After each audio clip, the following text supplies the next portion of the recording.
adalah Kijang All New Innova atau Innova Reborn tahun 2016, tipe yang diesel V80. Velgnya sudah menggunakan yang 17 in, bahan Bridgestone Technosport 255/55.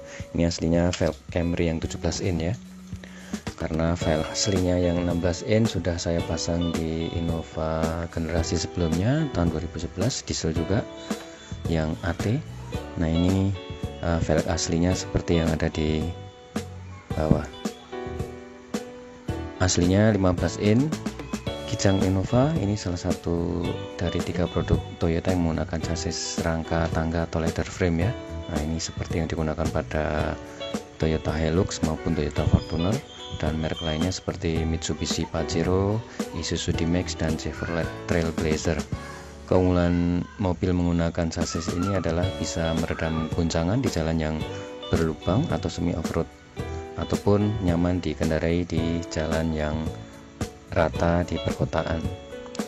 Kelemahannya ya chassisnya ini agak lebih berat dibandingkan yang monocoque yang dipakai di Avanza, R3 ataupun Livina ya. Jadi grillnya sudah menggunakan yang chrome.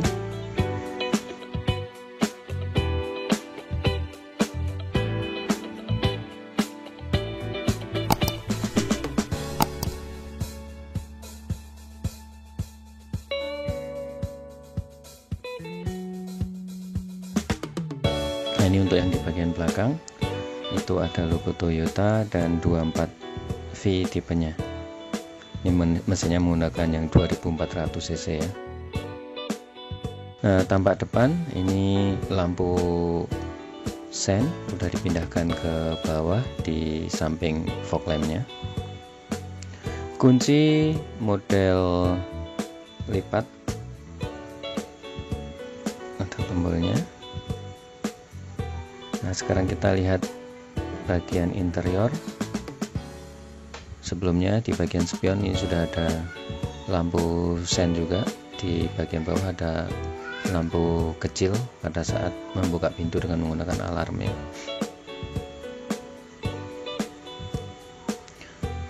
Nah, ini bagian interiornya.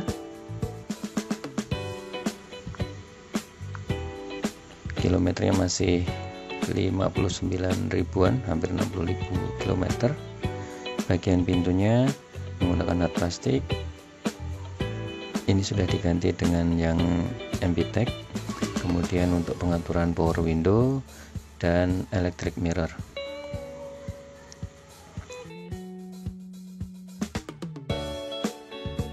Kemudian di bagian bawah ini ada untuk tombol alarm dan sensor parking, serta untuk pengisian BBM dan kap mesin.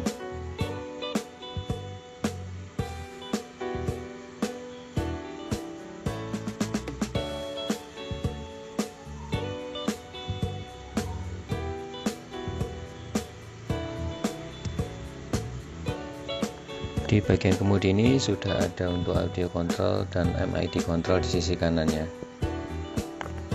Head unit ini yang standarnya menggunakan yang 8 inch bawaan Toyota ya. Kemudian di dashboardnya sudah ada lapisan wood panel. Spionnya ini menggunakan yang DVR untuk ngerekam sepanjang perjalanan. Jadi ini yang aftermarket ya, ditempelin aja, dan powernya menggunakan lighter.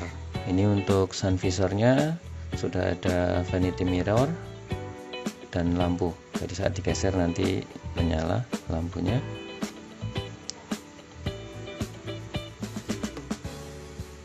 Kemudian tempat kacamata di bagian tengah untuk tombol lampu-lampunya kiri kanan, dan sun visor bagian penumpang kiri sama ada vanity mirrornya.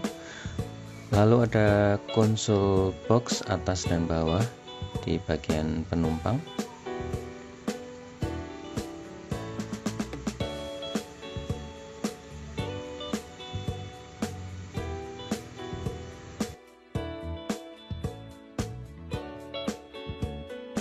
Nah, ini ada power outlet juga untuk di bagian tengah ya, konsol tengah.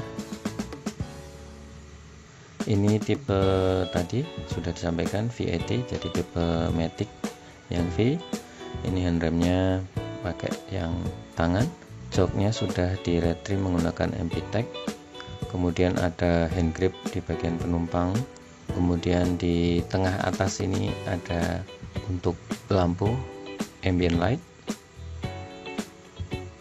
Tampilan di jok kedua dan tiga ya, bagian dalam masing-masing bagian penumpang sudah ada hand gripnya.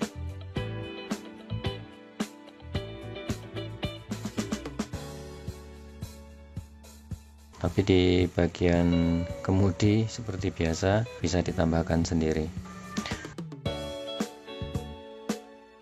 Safety beltnya sudah menggunakan head adjuster.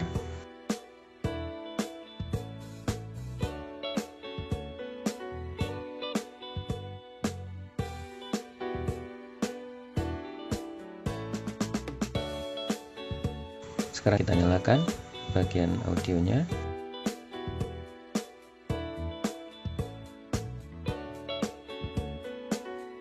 Untuk MID ini bisa mengatur tampilannya untuk mengetahui suhu, kemudian berapa tingkat konsumsi atau keborosan BBM-nya.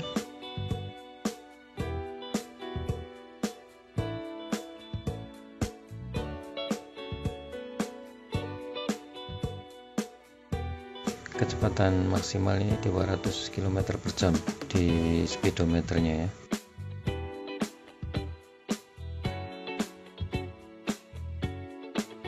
AC-nya sudah digital, ini untuk yang kiri ini rear atau bagian belakang pengaturannya meskipun sudah disediakan tombolnya juga di atas di kabin, jadi sudah menggunakan yang digital juga.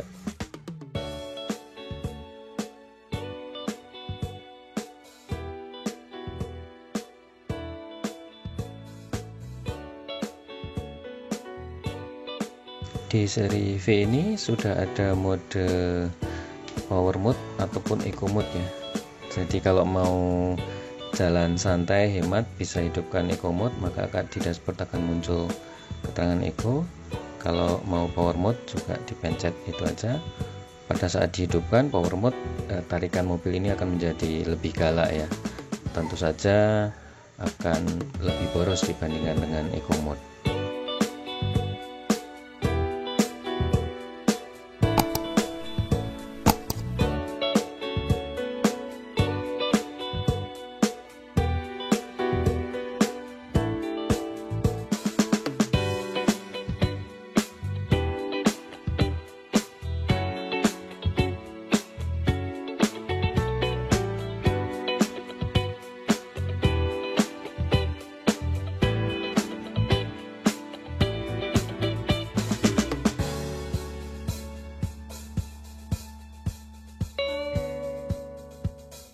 Ini untuk pengaturan AC bagian belakang ya, bisa dilakukan dari bagian depan ataupun dari belakang sendiri.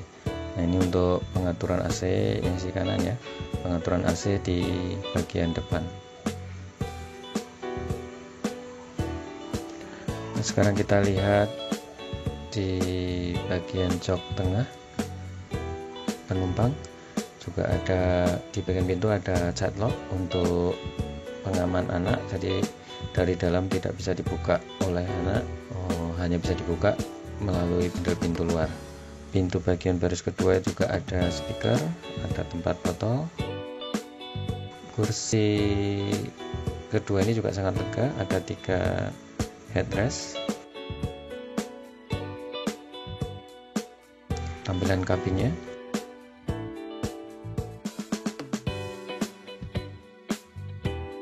juga disediakan meja untuk penumpang yang letaknya ada di belakang jok depan.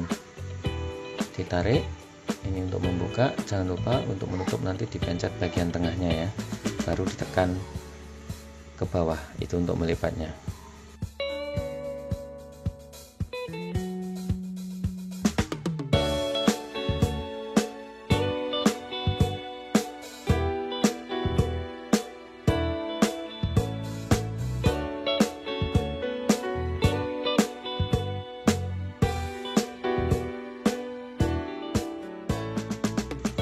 Di konsol tengah ini ada power outlet juga,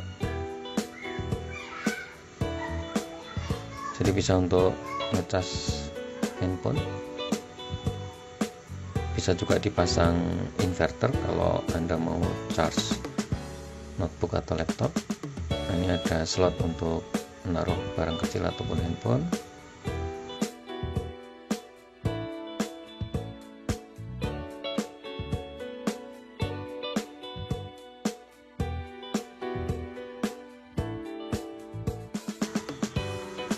Nah, space di jok kedua ini cukup luas, masih sisa banyak.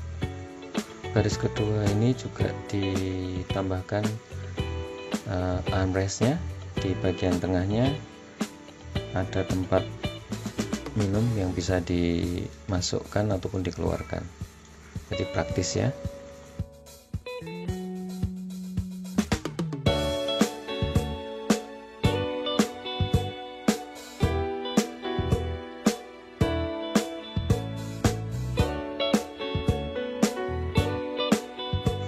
Untuk masuk jok baris ketiga, kita lipat dulu jok baris kedua,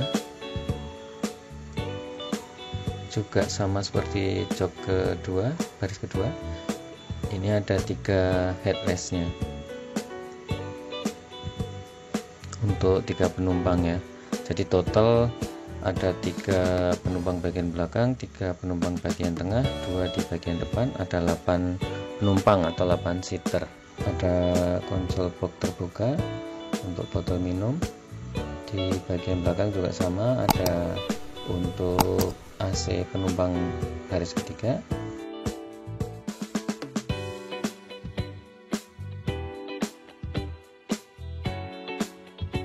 Safety beltnya juga ada 3 titiknya. Nah, sekarang bagian mesin kita lihat seperti ini. Untuk posisi nomor mesinnya ada di sana ya, di dalam sana ya, perhatikan juga.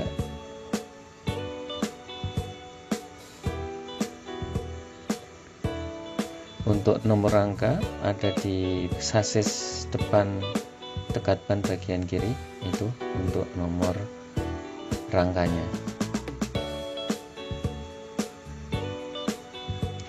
Oke, terima kasih sudah menonton. Jangan lupa like dan subscribe. Terima kasih.